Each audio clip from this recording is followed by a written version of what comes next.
cutting Europe right here. This is where the main ice ages occurred, right here. Cutting across the 51st parallel up here. Cutting Europe in half. Ice mountains occur. Now this is all geology.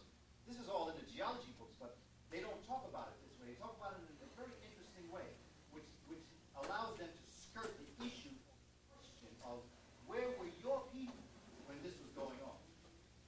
They very shrewdly have been able to develop textbooks and curriculums for children and students that avoids important questions that would the teacher would have to say certain things in the class in order to answer the question. Otherwise, it's not going to follow common sense. Just like all anyone has to do, if you want to knock them off in terms of the Middle East, is ask them, does east travel north to south? If you consider something to be east or west, would whatever is above it or below it still be east and west? Do you understand what I'm saying? Like if you're talking about Middle America, Middle America is middle whether it is in the northern part of the United States or in the southern parts of the United States. It's still in the middle of the United States. So if that is true, if a country up in this area here, like Libya, would be considered Middle East, then you've got to say South Africa is in the Middle East also. Ask your professor that. And they'll look at you as if you're crazy. And they'll say, but how can you then say that Libya is in the Middle East? So then it comes down to the fact, of course, it's a geopolitical term. They have created this. It is an illusion.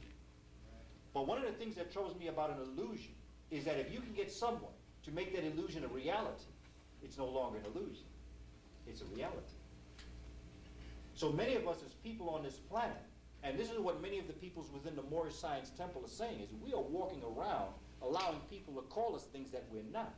And once we step out of being called that, they will not legally be able to treat you a certain way by the nature of the way in which they set up their own law. That's why they chased that brother on Rikers Island that was developing that way of just moving out and becoming independent. They locked him off. They scared people around him so nobody would listen to what this brother was saying about their law. They have a panther by the tail. They're too weak to keep spinning it, but too afraid to let it go.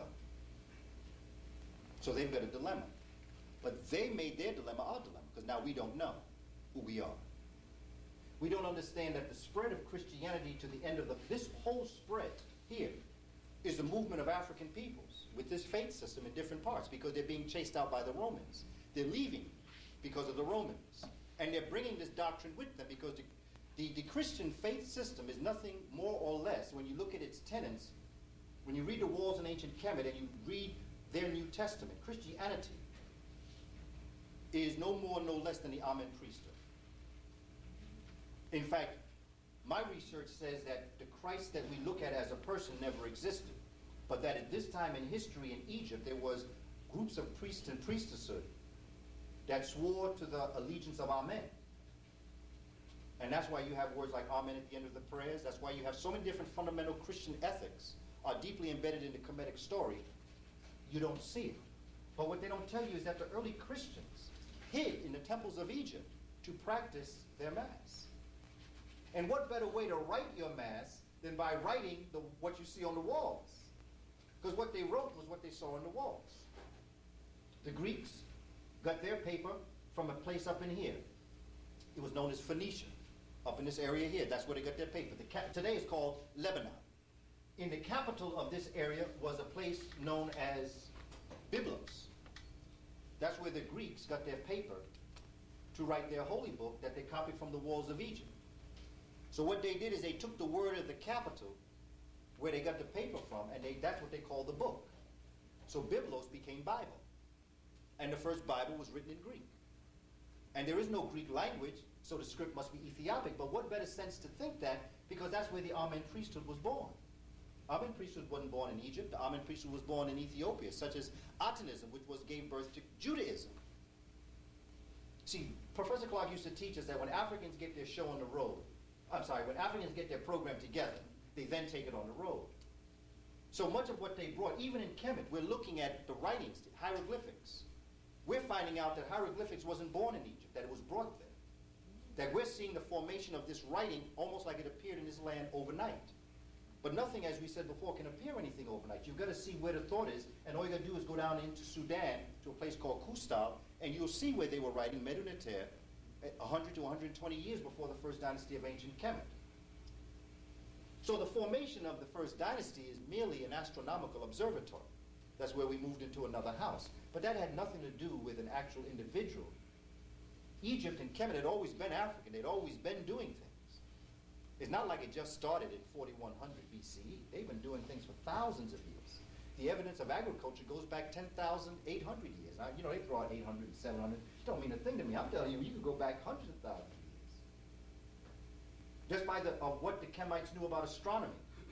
If you have a 26,000 year calendar, you would have to have experienced that a couple of times. You just can't write a calendar the first 26,000 years. You don't even know if those stars are going to return back. So you've got to experience it a second time, and then maybe even a third time before you even think about maybe there's a pattern here. And of course, there's evidence in Kenya of all of this astronomical observatory. But see, the key about Egypt is that the skies are so clear. When you have clear skies, astronomy comes better to you because you can see things better. So that's why Kemet was the place. It's just like if all of us in this room were studying something, but we all knew that in Brooklyn you wouldn't get a good sight of it, so we all had to find a way to get to Staten Island. Let's say we all got to Staten Island, then we had a better view of things. We're still all the same African people. We just moved to another location to get a better sight of what we were looking at. And that's what Africans did along the Happy River.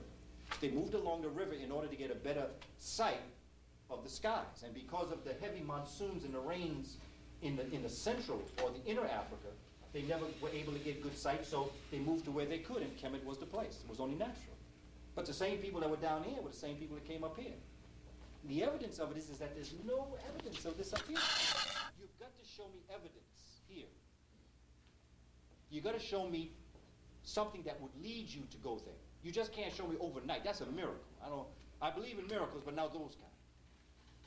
So the spread of Christianity in the 4th century saw all of this area become Christian. But once again, what are you looking at? You're looking at everything centered on Africa. It was born here. The language came out of here. Africa.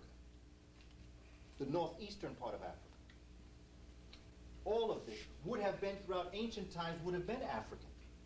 Because remember, when as Africans first moved out, the first places they would have hit were all of the coasts of wherever their surrounding area was. So you have a history of African folk in this area, where they were African folk living for thousands of years as African people.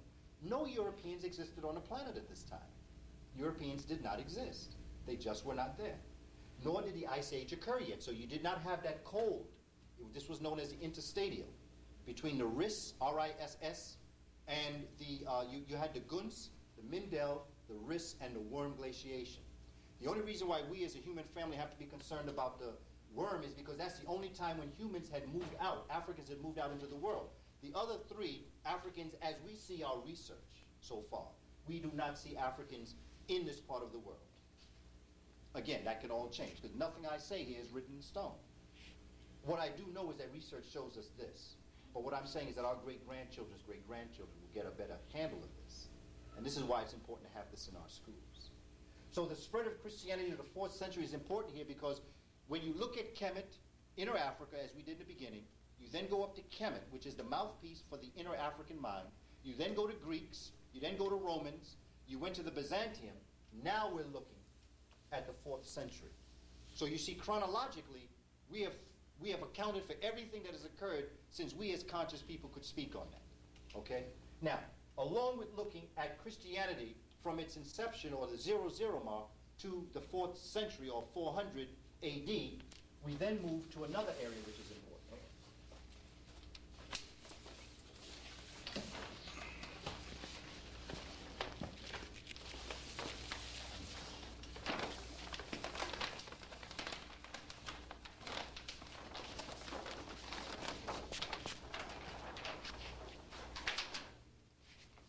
So this area this is the migrations of people in the 5th century.